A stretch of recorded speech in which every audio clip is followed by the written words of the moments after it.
여러분들도 한 번쯤은 경험해 보셨을 것 같긴 한데요.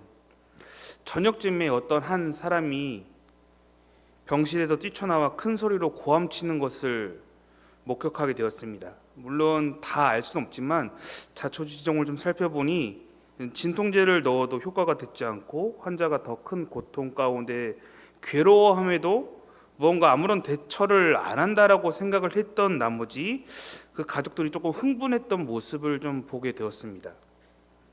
그럼에도 간호사는요, 차분하게 그 환자의 가족들에게 설명하고 또 위로하고 최대한의 조치를 취하고자 하는 어떤 제스처들을 가지게 되자 끝내 환자의 가족들은 한 발 물러서게 되는 모습들도 보게 되었습니다. 물론 그때에는 왜 그렇게 병동에서 큰 소란을 일으키는지 조금은 이해가 가지 않았던 것 같습니다. 그런데 제가 여기서 발견했던 것은 무엇이냐면 바로 간호사의 차분한 대처였습니다. 물론 잘못은 처방을 내리고 자리에 공백을 만든 주치의 문제이겠으나 그 환자 가족들의 모든 감정적인 말들을 다 듣고 소화해야 하는 것도, 그 상황을 대처해야 하는 것도, 가족을 이해시키고 위로하는 것도 모두 다 그 자리에 있던 간호사들의 몫이었습니다. 네. 사랑하는 성도 여러분, 이 시대에는요, 이렇게 많은 사람들이 다변화하고 급박한 상황과 환경 가운데 있다 보니 이처럼 격양되고 감정적이고 여러 좌절감과 어려움에 처한 모습들을 쉽게 우리 주변에서 발견하게 됩니다.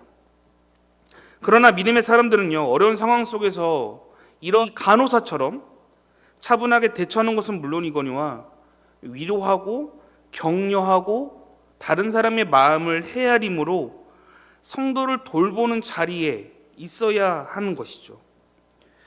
간호사가 타인에게 행하는 모든 행동과 친절함은요, 서로 친밀한 관계가 아니다 할지라도 간호사는 자연스럽게 그 행동이 나오는 것처럼 동일하게 믿음의 사람들이라면 내가 아는 사람에게만 혹은 나와 친밀한 사람에게만 친절함을 베푸는 것이 아니라 마음을 그 사람들에게, 내 아는 사람들에게만 헤아리는 것이 아니라 모른다 할지라도 그 사람을 찾아 마음을 헤아리고 위로하는 모습들이 동일하게 이 믿음을 가지고 있다가 말해지는 우리들에게도 필요한 것이죠. 물론 여러분, 다른 이들의 마음을 헤아리고 위로한다는 것은 무척 매우 어렵고 힘든 일입니다. 그렇게 내 힘과 능력으로 하는 것이 아니라 성령을 통해 감당해야 하는 것이죠. 오늘 성령의 충만함으로 하나님의 사람들 앞에서 칭찬받던 한 사람이 등장합니다. 그의 이름은 레위 사람 요셉입니다. 그는 많은 사람들에게 위로를 끼쳤기에 이 요셉을 향하여 많은 사람들이 위로의 아들이라 하여 그에게 별명을 붙여줍니다. 그 별명이 바로 바나바였습니다. 여러분들이 잘 알고 있는 그 바나바가 그 바나바입니다. 그는요, 지중해의 아름다운 섬 구브로, 오늘날에는 이제 키프리스, 사이프러스 섬이라고 말해지는 그곳의 태생이었습니다. 아마도 사도들을 통해서 복음을 듣게 되어 예수를 믿게 된 것 같습니다. 사도행전 4장 33절부터 37절의 내용을 함께 좀 살펴보도록 하겠습니다.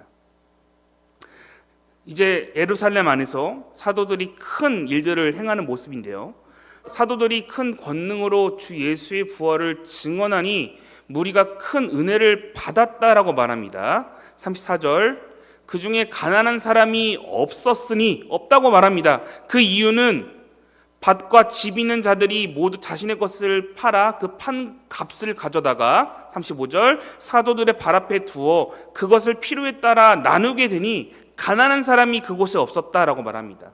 36절, 구브로에서 난 레이족 사람이 있으니 이름은 요셉이라 사도들이 일컬어 바나바라 번역하면 위로의 아들이라 하니 그가 밭이 있음에 팔아 그 값을 가지고 사도들의 발 앞에 두었다라고 말합니다.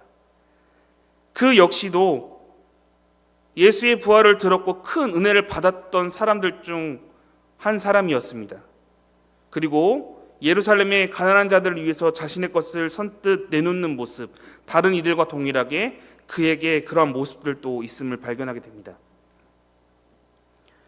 바나바가 자신의 땅을 팔아 선뜻 내어줄 수 있었던 것은 그가 자신의 양심과 선한 마음이 있었기에 가능했다라고 물론 볼 수도 있지만, 실질적으로 그의 마음 가운데 예수를 믿음으로 그의 마음 가운데 성령 하나님의 임재가 있었기에, 함께함이 있었기에 그가 쉽게 땅을 내놓을 수 있었던 것이죠.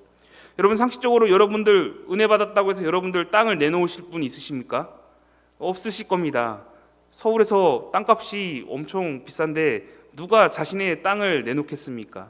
물론 비유적으로 맞지 않을 수 있으나, 그렇죠, 아무리 내가 예수를 잘 믿는다 해도 내 것을 내놓는다는 것은 상당히 어려운 일입니다.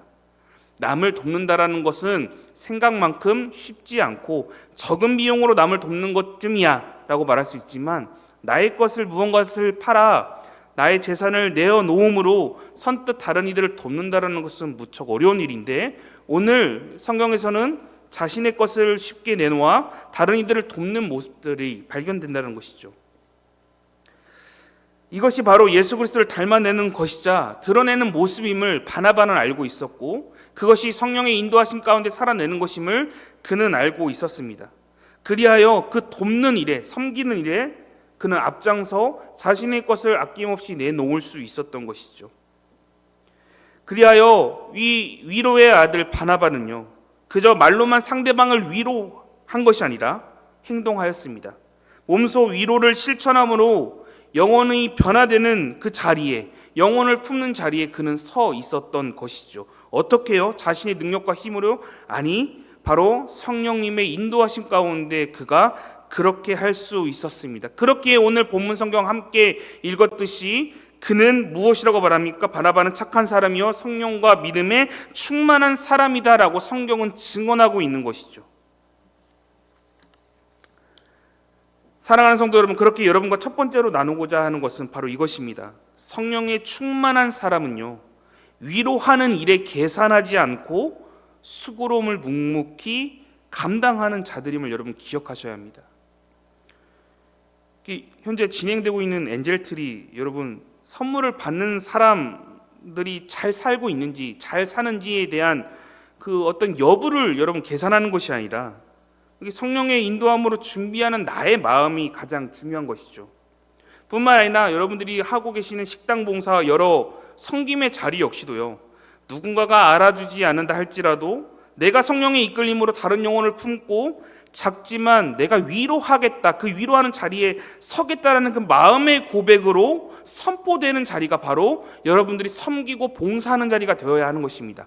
내가 땀을 흘렸으니 나의 수고로움을 아셔야 합니다라고 하는 자리가 봉사와 수고의 자리가 아니라, 그럼에도 불구하고 나의 이 작은 섬김으로 다른 영혼들이 위로를 받진 않을까? 그것을 따라 성령의 인도하심을 따라 다른 영혼들이 더 귀히 이 나의 섬김을 통하여서 좋은 일들이 일어나기를 원하는 그 마음, 그 선포되는 자리가 바로 봉사와 섬김의 자리인 것이죠. 그렇게 여러분 섬김과 위로의 자리 혹은 엔젤트리와 여러 행사에 참여하실 때 혹여 그것을 계산하거나 내가 좀 더 땀 흘리는 것에 대해서 아까워하지 않고 조금 더 수고로움을 감당하여 사랑과 위로를 몸소 실천하시는 그 은혜가 여러분들의 삶에 있기를 소원합니다. 그렇게 오늘 읽진 않았으나 이 내용 바로 뒤에 어떤 이야기가 등장하냐면요, 사도행전 5장에 아나니아와 삽비라라는 이야기가 등장합니다. 그들은 자신의 것을 계산하였습니다. 그리하여 다 드리기로 했던 것들의 일부를 숨겨 행동하여 벌을 받게 되는데요, 그렇게 그들을 향해서 베드로는 무엇이라고 말하냐면 사람뿐 아니라 성령 하나님을 속이려 했다라며 질책을 한 것이었습니다. 그렇기에 사랑하는 성도 여러분, 봉사와 섬김의 자리에는 계산하거나 뭔가 내가 땀을 조금이라도 덜 흘리는 자리에 서는 것이 뭔가 더 좋은 것처럼 여기는 것이 아니라요, 여러분들이 땀을 많이 흘리건 흘리지 않건 그것과 상관없이 여러분들의 마음, 섬기고자 하는 그 마음 가운데 내가 성령의 인도하심 가운데 어떻게 서 있는지, 그리고 이것을 통해 그 영혼이 어떻게 변화될 것인지에 대한 기대감으로 있어야 하는 자리가 바로 섬김과 봉사의 자리임을 여러분들 꼭 기억하셨으면 좋겠습니다.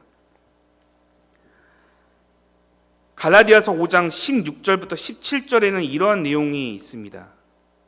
내가 이르노니 너희는 성령을 따라 행하라 라면서 우리가 해야 할 것은 성령을 쫓아 성령님을 통해 성령의 인자함으로 살아내야 한다라고 말합니다. 그리하여 성령이 말씀하신 대로 행동하라라고 말하고 있는 것이죠.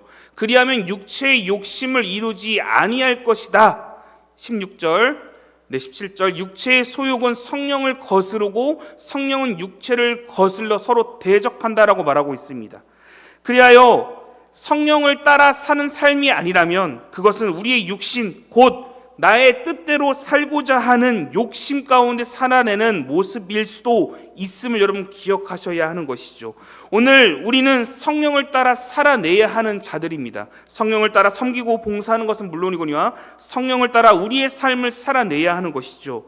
그렇기에 우리는 매 순간 내가 어떠한 사람인지를 기억하며 살아내는 것이 무척 중요합니다. 오늘도 내 뜻대로 내 육체의 소욕대로 살아내고 있는 삶을 살아내고 있는가, 아니면 성령의 인도하심으로 성령님을 통해 살아내고 있는가, 나의 삶이 어떻게 흘러가는지를 바라봐야 한다는 것이죠. 그렇게 이 시간 용기 내서 옆 사람을 향해서 이렇게 한번 고백해 보았으면 좋겠습니다. 당신은 성령의 사람입니다. 한번 옆 사람을 보고 선포해 볼 거예요. 시작. 아니야 이렇게 하는 것 같은데 다시 당신은 성령의 사람입니다. 시작. 당신은 네 이번에는 여러분 스스로에게 한번 고백해 보시죠.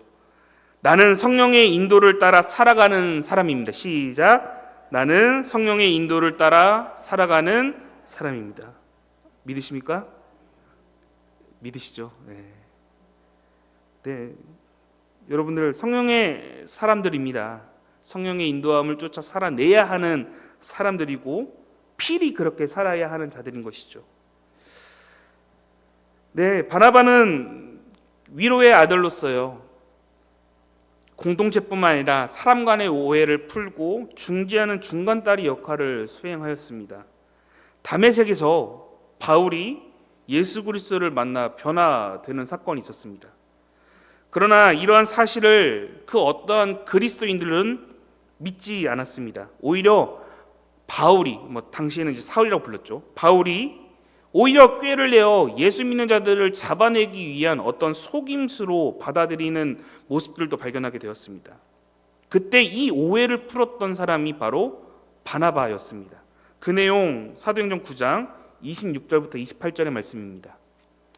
사울이 예루살렘에 가서 제자들을 사귀고자 하나 다 두려워하여 그가 제자됨을 믿지 않았다. 그러니까 예수 믿었다라는 사실을 이제 인정하지 않고 또 속임수가 아닌가 이렇게 생각했다는 것이죠. 바나바가 데리고 사도들에게 가서 이제 바나바가 나서기 시작합니다. 사도들에게 가서 그가 길에서 어떻게 주를 보았는지와 주께서 그에게 말씀하신 일과 다메섹에서 그가 어떻게 예수의 이름으로 담대하게 말해야 하는지를 전하였다라고 말합니다. 28절 사울이 제자들과 함께 있어 예루살렘에 드디어 출입하게 되었다라고 말하는 것이죠. 사랑하는 성도 여러분, 오늘 그 오해를 풀었던 자리에 서 있던 자가 바나바였습니다. 자신의 잘못된 행동과 자책과 괴로움에 쌓여 있을 바울을 유일하게 위로한 사람은 바나바였습니다. 어쩌면 외롭게 홀로 서 있을 수밖에 없던 외톨이 그가 아마 바울이었을 것입니다. 그러한 자에게 손 내민 것은 성령의 사람 바로 바나바였습니다. 뿐만 아니라 이 일 이후에 바나바는요, 안디옥 교회에서 사역하고 있을 때 바울을 친히 불러내어 함께 동역하자라며 인도하게 됩니다. 그리고 이후에는 둘이 최초의 선교사로서 드디어 전도 여행을 떠나는 모습이 쭉 사도행전에서 드러나게 되는 것이죠. 물론 하나님께서 하시는 일입니다. 그런데 만약 바나바가 있지 않았다면, 바나바가 중재할 그 자리에 서 있지 않았다면 아마도 바울은 복음을 전하는 일을 할 수 없었을 것입니다. 그렇게 여러분, 이 시간에 두 번째로 여러분과 결단해야 할 것은 바로 이것입니다. 앞서 첫 번째에서 구제에 대한 이야기를 했다면, 이것은 바로 공동체를 세우는 자리에 여러분들이 함께 하셔야 한다는 것이죠. 사실 여러분, 털어놓고 이야기하면 사람이 모이는 곳은 어쩔 수 없이 탈이 많고요, 말도 많고요, 과장되고요, 갈등이 생길 수밖에 없습니다. 안 생기는 공동체는 없습니다.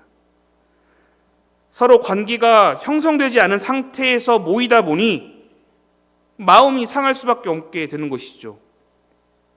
그 관계 속에서 서로를 이해하고 보듬어주고 위로해주고 격려해줘야 할 그 공동체 속의 바나바, 그 바나바가 바로 여러분이 되어 주셔야 합니다.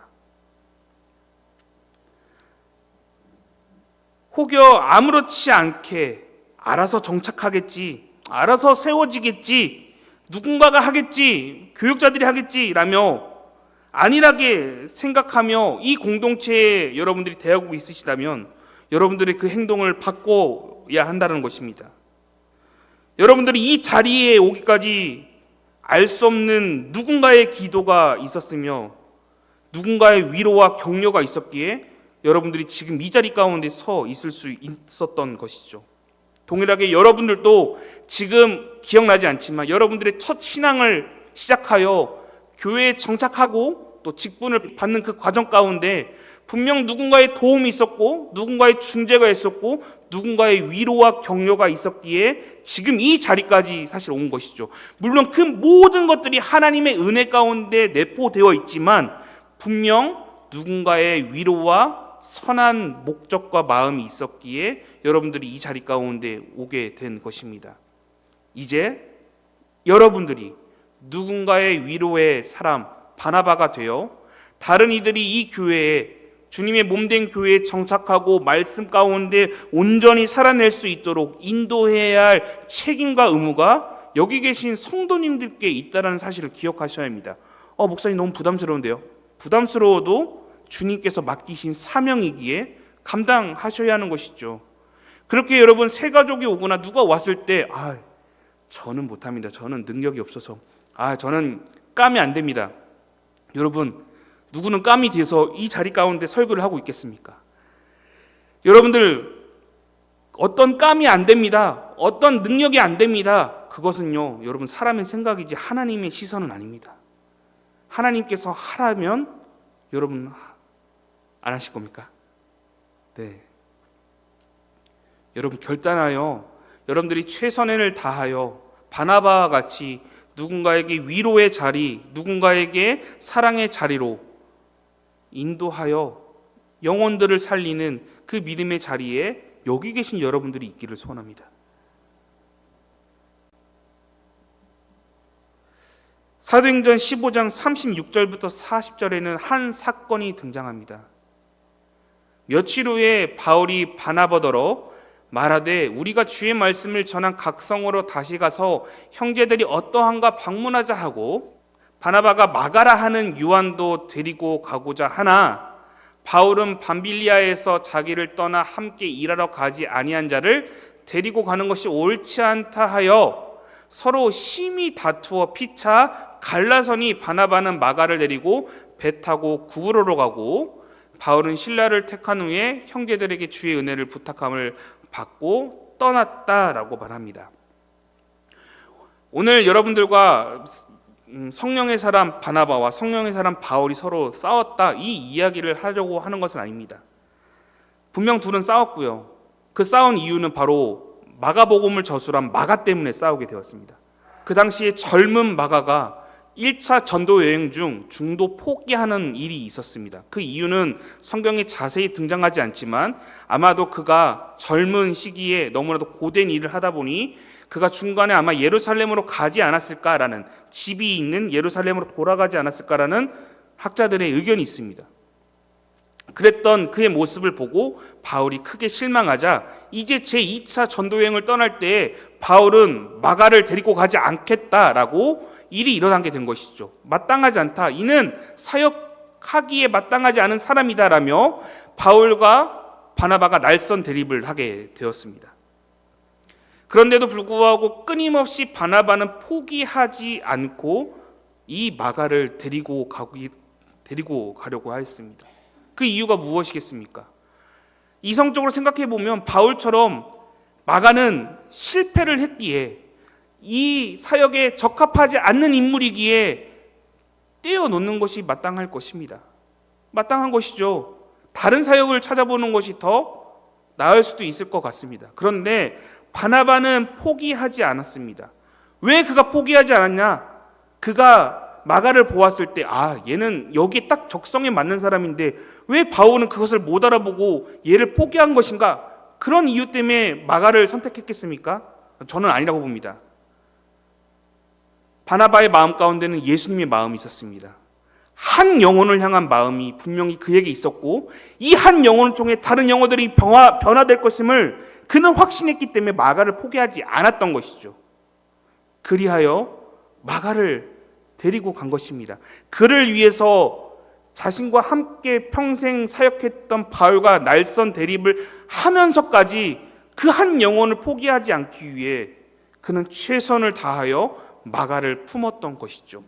사랑하는 성도 여러분, 혹시 여러분들 마음 가운데 누군가를 품기 어려운 어떤 사람들이 여러분 가운데 존재합니까? 여러분들이 이 사람은 진짜 안 돼. 이 사람은 아니야. 이 사람은 우리 부서에 안 맞아. 이 사람은 우리 기관에 안 맞아. 이 사람은 우리 전도에 안 맞아. 라며 혹여 여러분들이 스스로 판단하고 여러분들이 스스로 말하고 있진 않으십니까? 내가 이걸 해봤는데 나는 이 사역 안 맞아. 나는 이거 해봤는데 나는 이 일을 이렇게 해야지 이렇게 하는 것은 안 맞아. 라며 혹시 나의 능력을 빗대어 하나님의 일을 생각하고 계시진 않으십니까? 성령의 사람이라면 우리가 하나님께서 원하시는 목적과 그 이유를 따라가야 하는데 그것이 아니라 나의 목적과 나의 상황을 빗대어 판단하는 것, 이것은 성령의 사람이 해서는 안 되는 일인 것이죠. 그렇게 사랑하는 성도 여러분, 오늘 여러분들에게 세 번째로 해야 할 권면드리고 싶은 것은 바로 결단할 것은 바로 이것입니다. 바로 우리가 성령의 사람이라면 영혼들을 품는 그 마음을 끝까지 가지고 있어야 한다는 것입니다. 우리의 삶 가운데 성령을 쫓아 살아내는 것이라면 우리에게 주어진 그 영혼들을 향해서 나아가는 것, 예수님께서 우리 단 한순간도 포기한 적이 없는데 우리에게 맡겨진 그 영혼들을 우리가 너무나도 쉽게 포기하는 것, 그것은 아닌 것이죠. 그렇게 여러분, 물론 힘들고 고된 것은 알지만 앞서 말했듯이 우리의 수고로움을 통하여 한 영혼이 돌아오게 된다면 성경에서도 말하고 있듯이 예수님께서 한 영혼이 돌아와 크게 기뻐하시는 그 모습처럼 우리 한 영혼을 돌이킨 우리를 향하여 주님께서 기뻐하시지 않으시겠습니까? 그러니 여러분들에게 주어진 봉사의 자리, 사역의 자리뿐만 아니라 한 영혼을 향한 그 마음까지 포기하지 마시고 끝까지 붙들어 내시는 믿음의 성도님들의 삶이 되었으면 좋겠습니다. 그 한 영혼이 누구냐? 구체적으로 누구를 말하는 것이냐? 저는 알 수 없습니다. 여러분들의 상황과 환경에 따라서 누군가에게는 남편이 될 수도 있고요. 누군가에게 대해서는 믿지 않는 나의 자녀가 될 수도 있을 것입니다. 누군가에게 대해서는 내가 평생 데리고 온 구역원이 갑자기 교회에 나오지 않아 다시 붙들어야 하는 그 영혼이 될 수도 있죠. 저는 누군지 모릅니다. 여러분들의 상황 가운데 그 한 영혼이 누구인지. 그러나 분명한 사실은 모든 사람에게 각자에게 주님께서는 한 영혼을 맡기셨고 그 영혼을 다해서 최선을 다하고 있느냐는 그 질문 가운데 오늘 우리는 살아내고 있다는 사실을 여러분 기억하셨으면 좋겠습니다. 제가 감히 예수님을 대신하여서 질문해 드리겠습니다. 여러분, 한 영혼을 향해 여러분은 얼마나 기도하시고 사랑하시고 위로하시고 격려하고 계십니까? 이제 여러분들도 바나바와 같이 위로의 자리에 서 다른 영혼들을 격려하시는 믿음의 성도님들의 삶이 되었으면 좋겠습니다. 이대로 끝나면 바울만 나쁜 놈으로 끝날 것 같습니다. 그래서 디모데후서 4장 11절 말씀 함께 보도록 하겠습니다. 바울이 마지막 때에 이제 로마 감옥에 갇혀 있을 때의 상황 가운데 말을 합니다. 바울이 이렇게 말합니다. 누가만 나와 함께 있다. 이제 디모데야, 네가 올 때에 그 마가를 데리고 오라. 그가 이 하나님의 일에 사용되는 것에 너무나도 참으로도 유익하다. 네. 용서한 것이죠. 그리고 바울 역시도 성령의 사람으로서 자신이 마가에게 잘못했다는 사실을 알고 바꾼 것입니다. 그렇게 성령의 사람들도 실수할 수 있고요. 우리도 실수할 수 있습니다. 그러니 사과와 용서와 위로가 우리의 삶 가운데 있다라면 우리는 조금 더 관계가 회복되고 주님의 사람으로서 더욱더 빛난 삶을 살아낼 것이라고 생각됩니다. 그렇다면 성령께서 우리 가운데 임재하시어 궁극적으로 우리에게 무엇을 나타내고자 하시는 것일까요? 저는 이렇게 생각합니다. 성령께서 우리 안에 임재하시고 거하시고 함께하시고 우리를 인도하심으로 궁극적으로 우리 안에 하나님의 나라를 세우는 것, 이 공동체 안에 하나님의 나라를 세우는 것, 여러분들을 통해 하나님의 나라를 확장시키는 것. 그렇게 오늘 또 우리는 성령님의 인도하심을 간구하며 살아야 하는 것이죠. 갈라디아서 5장 22절에서부터 23절에는 여러분들이 잘 알고 계시는 성령의 열매들에 대해서 소개됩니다. 오직 성령의 열매는 사랑과 희락과 화평과 오래 참음과 자비와 양성과 충성과 온유와 절제니 이 같은 것을 금지할 법이 없다라며 성령의 열매를 설명하는 것이죠. 네, 오늘 이 성령의 열매를 다 설명할 수는 없지만 여러분들 바나바는 위로와 인내와 그리고 다른 이들에게 전하는 그 사랑 가운데 자신의 성령의 열매를 드러내었습니다. 끝까지 포기하지 않고 그는 행동하였습니다. 위로하였고요. 이제 여러분들도 이 성령의 열매를 꿈꾸어 하나님의 다른 하나님께서 주목하고 계시는 그 다른 영혼들을 향해서도 여러분들이 더욱더 사랑하시고 인내하시고 베푸시고 섬기시는 그 자리에 더욱 힘써주시는 믿음의 성도님들이 되었으면 좋겠습니다.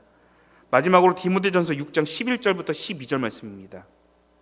오직 너 하나님의 사람아, 성령에 붙들려 살아내고 있는 너 하나님의 사람아, 이것들을 피하고 세상의 정욕과 탐욕 가운데 이것들을 피하고 의와 견공과 믿음과 사랑과 인내와 온유를 따르며 믿음의 선한 싸움을 오늘 또 살아내라. 영생을 취하라. 누구를 통해서요? 성령님을 통해서. 이를 위하여 내가 부르심을 받았다. 부르심을 받았다. 그리고 많은 증인 앞에서 선한 증언을 하였도다. 사랑하는 성도 여러분, 말씀을 이제 마무리하면서요. 오늘 또 우리는 성령의 충만함으로 다른 이들을 대하고 또 최선을 다해서 선한 목적으로 살아내야 하는 자들임을 여러분 기억하셨으면 좋겠습니다. 그리고 성령의 충만함으로 살아내는 자에게 있어서 앞서 말했듯이 가장 중요한 것은 영혼을 대하는 마음인 것이죠. 그래서 저는 담임 목사님 설교하실 때 가끔 이런 표현을 쓰시는데 저는 너무나도 좋은 게 우리의 수고로움과 우리의 땀 흘림으로 영혼들이 변화될 수 있다는 그 사실에 대해서 주목하는 그 모습들, 그 말씀들이 너무나도 주옥 같거든요. 여러분들 이 말이 별거 아니지만 나로 인해서 영혼이 변화된 자리에 다시 말하겠습니다. 영혼이 변하는 자리. 그러니까 하나님의 사역에 내가 지금 동참하고 있다는 그 엄청난 여러분 사실에 우리가 함께하고 있다는 사실을 여러분 기억하셔야 합니다. 그저 내가 그냥 땀 흘렸는 애가 아니라 여러분 지금 하나님의 일에 동참하고 계신다고요. 별로 안 놀라시는데. 네. 나 같은 죄인이 하나님의 일을 감당한다? 여러분 이건 엄청난 특혜입니다. 특혜. 네, 특혜입니다. 사단이 보았을 때는 이거는 특혜 논란인 것이죠. 특혜입니다. 이거는 엄청난 권한인 것이죠. 하나님의 일을 감당할 수 있도록 우리를 부르신 것은 엄청난 은혜인 것입니다. 그 자리에 오늘 우리를 부르셨는데 혹여 우리의 마음 가운데 불편함으로 이 자리를 마다하고 있지는 않은지, 혹은 한 영혼을 향해서 나아가는 그 자리 가운데 성령의 인도하심으로 나아가는 것이 아니라 내 생각과 정욕으로 살아내고 있지는 않은지, 판단하고 있지는 않은지를 우리 스스로 점검하고 생각해야 한다는 것이죠. 여러분, 이 저녁에 기도하실 때예요.